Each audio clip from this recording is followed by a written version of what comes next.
শিক্ষার্থীরা তোমরা শুভেচ্ছা নাও। আশা করি তোমরা ভালো আছো। আমি আলহামদুলিল্লাহ ভালো আছি।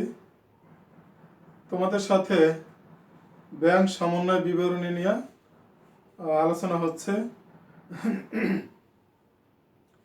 তো ব্যাংক সমন্বয় বিবরণী বলতে ব্যাংক এবং ব্যাংকের পাসবই এবং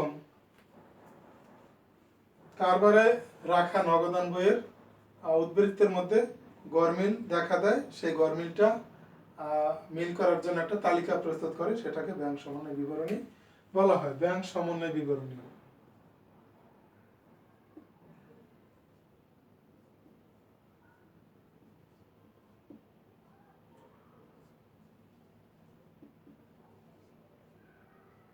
ব্যাংক সমন্বয় বিবরণী তোমাদের সাথে আলোচনা করছিলাম, যদি কোনো কারবার বা আমানতকারী যদি কোনো কারবার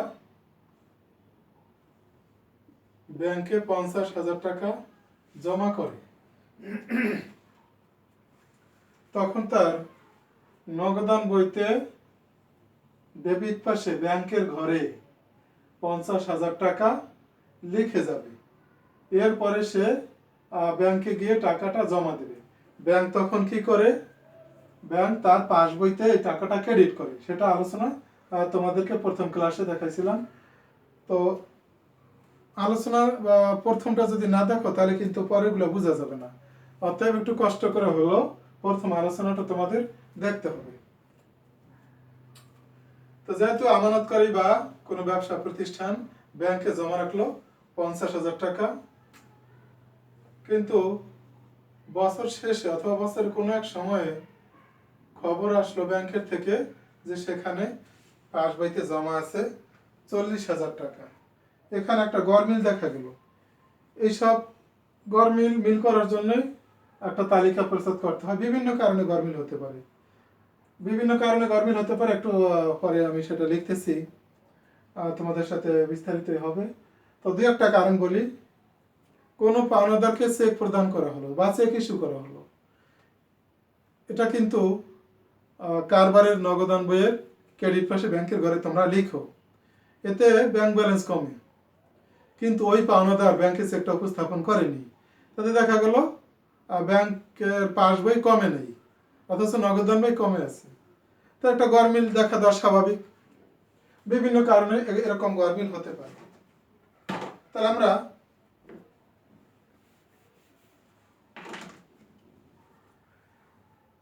একটু আলোচনা করি আমাদের অঙ্কের মাধ্যমে।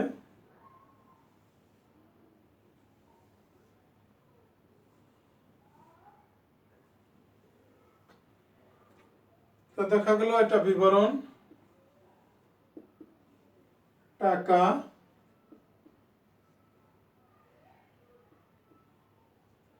টাকা। তোমাদের প্রশ্নের মধ্যে যে কোনো একটা উদ্বৃত্ত অথবা দুইটা উদ্বৃত্ত দেওয়া থাকতে পারে।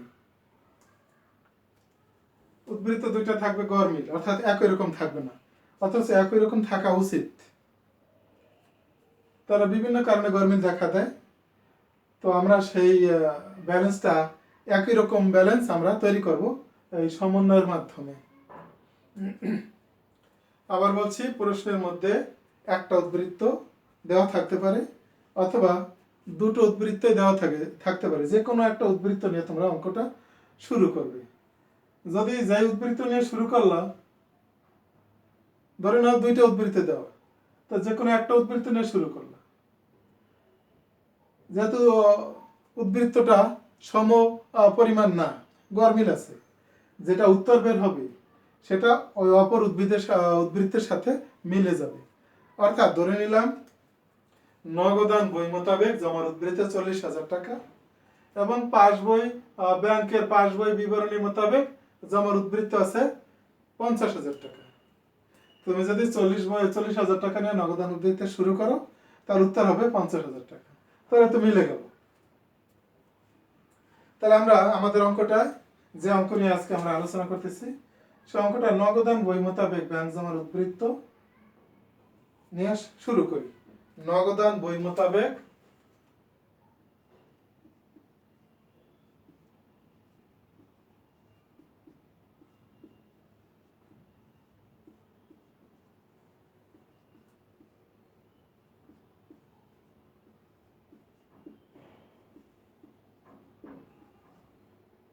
নগদান বই মোতাবেক ব্যাংক জমার উদ্বৃত্ত।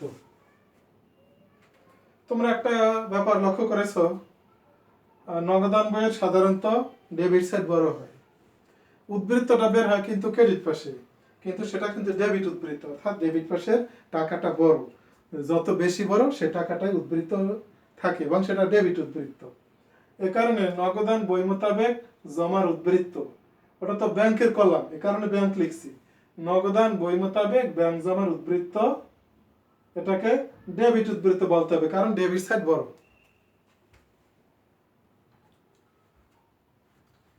তাহলে আমরা নগদান বই মোতাবেক উদ্বৃত্তটাকে যে ডেবিট উদ্বৃত্ত বলা হয়, অঙ্কের সুবিধার জন্য তোমরা একটু ডি লিখে রাখবা। আমরা যতগুলি ডেবিট পাবো সবগুলি আমরা যোগ করব, যতগুলি ক্রেডিট পাবো সবগুলি আমরা কি করব, বিয়োগ করব। এটা অঙ্কের কৌশল। এরপর আসছে ইস্যুকৃত চেক পরিশোধের জন্য ব্যাংকে উপস্থাপন করা হয়নি। চেক ইস্যু করা হয়েছিল। চেক ইস্যু ব্যাংক সাধারণত পাওনাদারদেরকে করে, যাদের কাছ থেকে বাকিতে পণ্য ক্রয় করে কারবার, তাদেরকে এই চেক ইস্যু করে। চেক ইস্যু করলে দায় পরিশোধ হয়ে যায়, পাওনাদারকে পরিশোধ করলে দায় কমে। তাহলে যদি চেক ইস্যু করে তাহলে কিন্তু নগদান বইয়ের ক্রেডিট পাশে তোমরা লেখো, তোমরা 9-10-এ নগদান বই করছো এবং কয়েকদিন আগে আমরা নগদান বই দিয়ে একটা অঙ্ক করেছিলাম, সেখানে তোমরা দেখেছো যে নগদান বই কমলে ক্রেডিট পাশে লিখতে হয়, নগদ কমলে নগদের ঘরে লিখতে হয়, আর ব্যাংক ব্যালেন্স কমলে ব্যাংকের ঘরে ক্রেডিট পাশে লিখতে হয়, তোমরা জানো সেটা।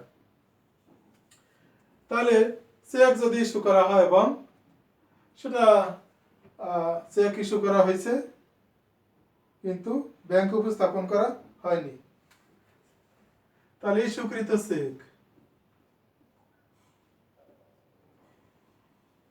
ইস্যুকৃত চেক যা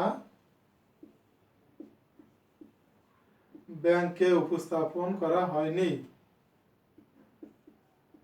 একটু সংক্ষেপে লিখছি, ইস্যুকৃত চেক যা ব্যাংকে উপস্থাপন করা হয়নি। তাহলে তোমাদের একটু মনে করতে হবে কি, আমরা এখানে ডেবিট লিখছি না, তাহলে এই যে ইস্যুকৃত চেক কোথায় হয়েছে, নগদান বইতে হয়েছে।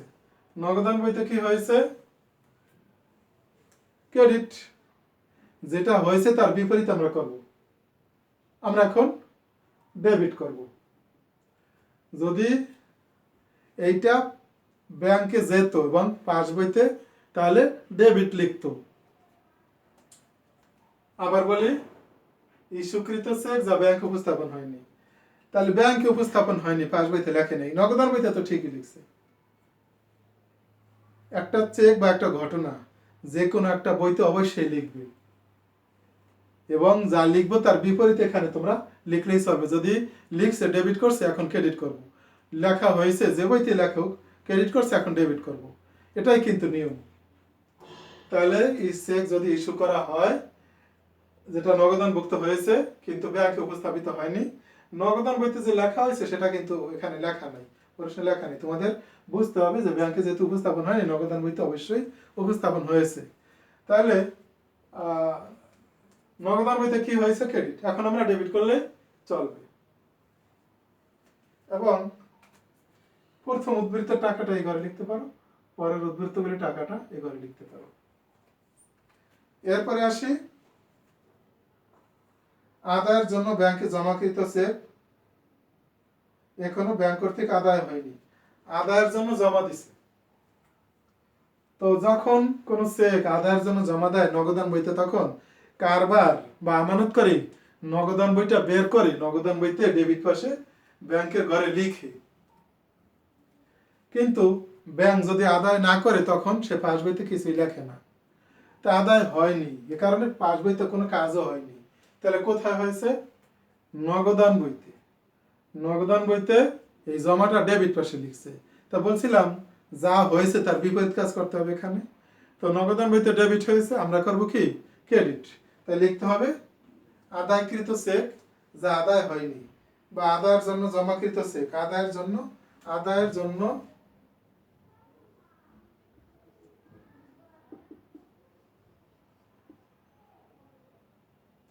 আদায়ের জন্য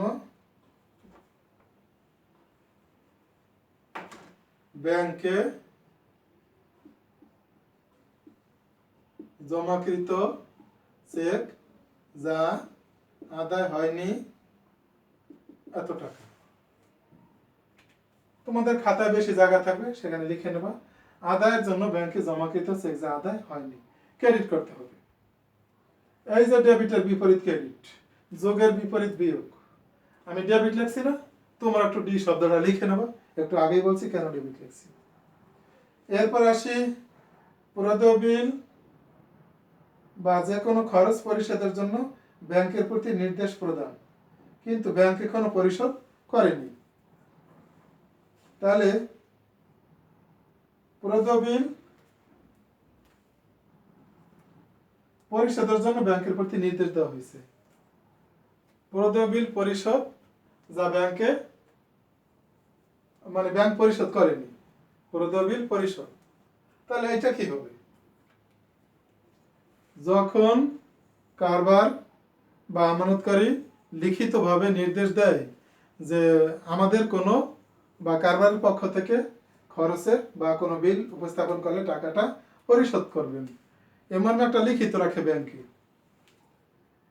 তাহলে এটা এরকম একটা লিখিত দিয়ে রাখছে, তা কিছু পরিমাণ টাকা এভাবে নির্দেশ দেওয়া হয়ে গেছে, যেটা কারবার ক্রেডিট করছে, নগদান বইতে ব্যাংকের ঘরে ক্রেডিট করছে, কিন্তু ব্যাংক কিছুই করেনি, কিন্তু ব্যাংক এখনো পরিশোধ করেনি।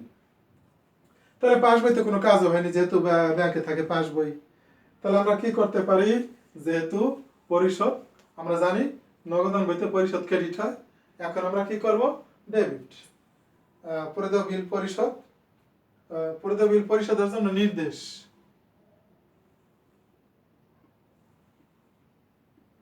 প্রদেয় বিল পরিশোধের জন্য নির্দেশ যা ব্যাংক পরিশোধ করেনি এত টাকা। বলছি যে ক্রেডিট করছে, আমরা এখন ডেবিট করব। যা যে কাজ করে থাক, যে বইতে করুক, যা করছে তার বিপরীত কাজটা এখানে করতে হবে, তাহলে আমাদের সমান হয়ে যাবে, গরমিলার থাকবে না। ব্যাংক কর্তৃক আদায়ের জন্য ব্যাংকে জমাকৃত চেকের প্রত্যাখ্যাত হয়েছে, যা নগদান বইতে লেখা হয়নি। আদায়ের জন্য ব্যাংকে জমা করা হয়েছে, যা প্রত্যাখ্যাত হয়েছে। যদি আদায়ের জন্য কারবার ব্যাংকে জমা করি, তখন কিন্তু কারবার ধরে নেয় যে ব্যাংক আদায় করেছে এবং লিপিবদ্ধ হয়েছে, এটা ধরেই কারবার কাজ করে। তাহলে আদায়ের জন্য যদি জমা দেয়, তাহলে কারবার তারা নগদান বইতে ডেবিট করছে, জমা তো ডেবিট হয়, জমা তো নগদান বইতে ডেবিট হয়, কারণ জমা বা বৃদ্ধি বাড়লে এগুলি নগদান বইতে ডেবিট পাশে ব্যাংকের ঘরে লিখতে হয়। তা ডেবিট হয়েছে, এখন আমরা কি করব? এই যে ডেবিট লিখছি না, তার বিপরীত কাজ করব। তাহলে এটা তো ক্রেডিট করতে হবে, কারণ হয়ে গেছে ডেবিট, এখন করতে হবে ক্রেডিট। তাহলে আদায়ের জন্য জমাকৃত চেক যা প্রত্যাখ্যাত হলো, আদায়ের জন্য জমাকৃত চেক যা প্রত্যাখ্যাত হলো। এরপরে আসি ব্যাংক কর্তৃক বিনিয়োগের সুদ।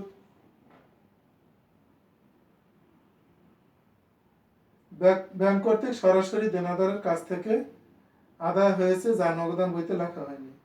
ব্যাংক কর্তৃক সরাসরি দেনাদারের কাছ থেকে আদায় করা হয়েছে, ব্যাংক আদায় করছে, কারবার জানে না। তাহলে ব্যাংক আদায় করে কি করলো?